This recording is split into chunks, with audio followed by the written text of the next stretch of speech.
আসসালামু আলাইকুম, সবাই কেমন আছেন? আজকে আমি তৈরি করে দেখাবো কলমি শাকের ভর্তা। রং সবুজ রেখে এভাবে কলমি শাক ভর্তা বানালে মনে হবে এটা দিয়েই সমস্ত ভাত খেয়ে ফেলি। কলমি শাক ভর্তা এতটাই মজার হয়। চলে আসলাম মূল রেসিপিতে। চুলায় একটা প্যান বসিয়ে দিয়েছি, প্যানটা গরম হয়ে গিয়েছে। এখন আমি পরিমাণ মতো সয়াবিনের তেল দিয়ে দিলাম। তেলটাও গরম হয়ে গিয়েছে। এখন আমি 4টা শুকনো মরিচ ভেজে নেব। শুকনা মরিচটা একটু লাল লাল করে ভেজে নেব। শুকনা মরিচটা আমি লাল করে ভেজে নিয়েছি, এখন আমি উঠিয়ে নেব। কলমির শাক তো আমরা অনেক রকম ভাবে খেয়েছি, ভাজি করে খেয়েছি, রান্না করে খেয়েছি। এভাবে ভর্তা করে খেতে কত যে মজা লাগে, এটা না খেলে বুঝবেন না। তো আমি আজকে কলমির শাকটা ভর্তা করে নেব। এখানে আমি দিয়ে দিলাম 3টা কাঁচামরিচ, দিয়ে দিলাম একটা রসুন, একটা রসুনের কোয়া, দিয়ে দিলাম 2টা পেঁয়াজ কুচি। একটু হালকা লাল করে ভেজে নেব। ঝালের পরিমাণটা যে যেমন ঝাল খাবে সে সেই রকমের ঝাল দেবে। আমি একটু ভর্তাতে ঝাল খেতে বেশি পছন্দ করি, তাই একটু ঝাল ঝাল করে ভর্তাটা আজকে বানাবো। পেঁয়াজ, রসুন, কাঁচামরিচটা আমি খুব সুন্দর করে ভেজে নিয়েছি। কিভাবে কলমির শাক ভাজি করলে রং সবুজ থাকবে সেটাই আজকে আপনাদের সাথে শেয়ার করব। এখানে আমি 1 আটি কলমির শাক নিয়েছি, কেটে বেছে ধুয়ে নিয়েছি। কলমির শাকটা একটু ভালো দেখে নিতে হবে, কচি দেখে, পাতাগুলো যেন কচি থাকে, তাহলে কিন্তু ভর্তাটা দেখতেও সবুজ হবে।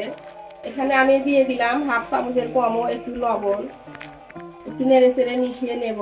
কলমির শাক বেশিক্ষণ ঢাকনা দিয়ে ঢেকে সিদ্ধ করলে বা রান্না করলে কালারটা নষ্ট হয়ে যায়, একদম ফ্যাকাশি হয়ে যায়। এজন্য শাক সবজি বেশিক্ষণ ঢেকে রান্না করতে হবে না। এখন আমি শাকটা 2 মিনিটের জন্য ঢেকে দিয়ে সিদ্ধ করে নেব। ফিরে এলাম 2 মিনিট পর, নেড়ে চেড়ে মিশিয়ে নেব। দেখুন শাকে থেকে কতটা পরিমাণ পানি বের হয়েছে। আমি কিন্তু শাকে কোনো রকমের পানি দেইনি, কারণ কলমির শাকটা খুবই নরম, খুব তাড়াতাড়ি সিদ্ধ হয়ে যায়, এই জন্য পানি দেওয়ার কোনো প্রয়োজন নেই। আপনারা যারা আমার ভিডিওটি দেখছেন প্লিজ দেখার শুরুতে একটি লাইক দিয়ে দেবেন। আপনাদের একটি লাইক আমার ভিডিওটি অনেকের কাছে পৌঁছে দিতে সাহায্য করবে। আর যদি বেশি ভালো লেগে থাকে তাহলে আমার চ্যানেলটি সাবস্ক্রাইব করে দিবেন। সাবস্ক্রাইব করে পাশে থাকা বেল বাটনের অল অপশনটি প্রেস করে দিবেন, যাতে করে আমি কোনো ভিডিও ছাড়ার সাথে সাথে আপনার কাছে নোটিফিকেশন চলে যায়। আর যারা অলরেডি এই কাজটি করে দিয়েছেন আপনাদেরকে জানাই অসংখ্য অসংখ্য ধন্যবাদ। এটা একটা টিপস, শাক বেশিক্ষণ ঢেকে রান্না করলে শাকের কালারটা নষ্ট হয়ে যায়, একদম ফ্যাকাশে হয়ে যায়। দেখুন শাকটা কিন্তু অনেকটাই সবুজ রয়েছে। আমি আর ঢেকে এটা সিদ্ধ করব না, আমি ঢাকনা ছাড়াই এখন সিদ্ধ করে তেলের মধ্যে ভেজে নেব। শাকটা কিন্তু প্রায় হয়েই এসেছে, পানিটা টেনে নেওয়া যাওয়া পর্যন্ত আমি শাকটাকে নেড়ে চেড়ে ভেজে নেব। শাকটা আমি নেড়ে চেড়ে শাকের পানিটা শুকিয়ে নিয়েছি, শাকের ভিতরে আর কোনো পানি নেই। শাকটা আমি ভাজা ভাজা করে নিয়েছি। শাকটা সিদ্ধ করতে আমার 10 থেকে 12 মিনিট সময় লেগেছে। এখন আমি শাকটা উঠিয়ে নেব।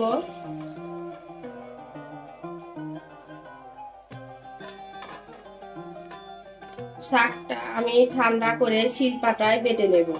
পাটায় আমি কলমির শাকটা বেটে নিচ্ছি।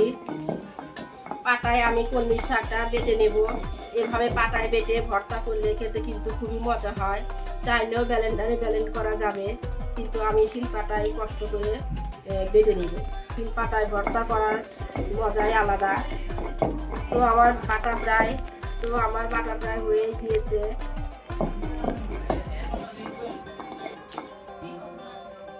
এখন আমি ভর্তাটা তৈরি করে নেব। এখানে আমি 3টা শুকনো মরিচ নিয়েছি আর খুবই সামান্য পরিমাণ লবণ দিলাম, কারণ শাক সিদ্ধর সময় লবণ দিয়েছিলাম, সেজন্য একটু বুঝে দিতে হবে। এখন আমি মরিচ দিয়ে আর এখন আমি লবণের সাথে মরিচটা ভেঙে গুঁড়ো করে নেব।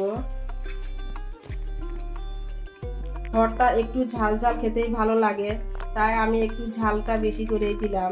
এখানে আমি একটা কাঁচা পেঁয়াজ কুচি করে নিয়েছি। আমার কাছে ভর্তার মধ্যে কাঁচা পেঁয়াজ দিলে খেতে একটু বেশি ভালো লাগে। এখন আমি মরিচ আর পেঁয়াজটা খুব ভালোভাবে ডলে মেখে নেব। খুব ভালোভাবে আমি পেঁয়াজ মরিচ মেখে নিয়েছি। এখন আমি পরিমাণ মতো সরিষার তেল দিয়ে দিলাম। ভর্তা মানেই তো সরিষার তেল, ভর্তায় সরিষার তেল দিলে ভর্তার টেস্টটা দ্বিগুণ বেড়ে যায়, খুব সুন্দর একটা ফ্লেভার বের হয় সরিষার তেল থেকে। এখন আমি বেটে রাখা কলমির শাকগুলো দিয়ে খুব ভালোভাবে মিশিয়ে নেব।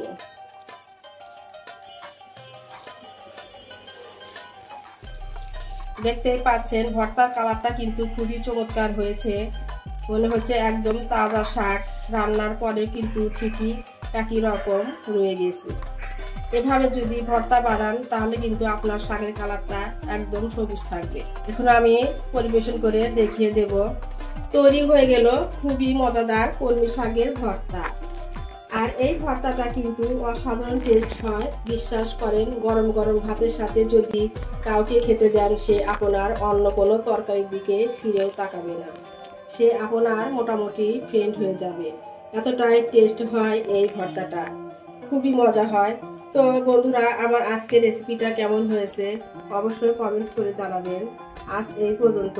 সবাই ভালো থাকবেন, সুস্থ থাকবেন। পরবর্তী ভিডিও দেখার আমন্ত্রণ রইল। আল্লাহ হাফেজ। আসসালামু আলাইকুম।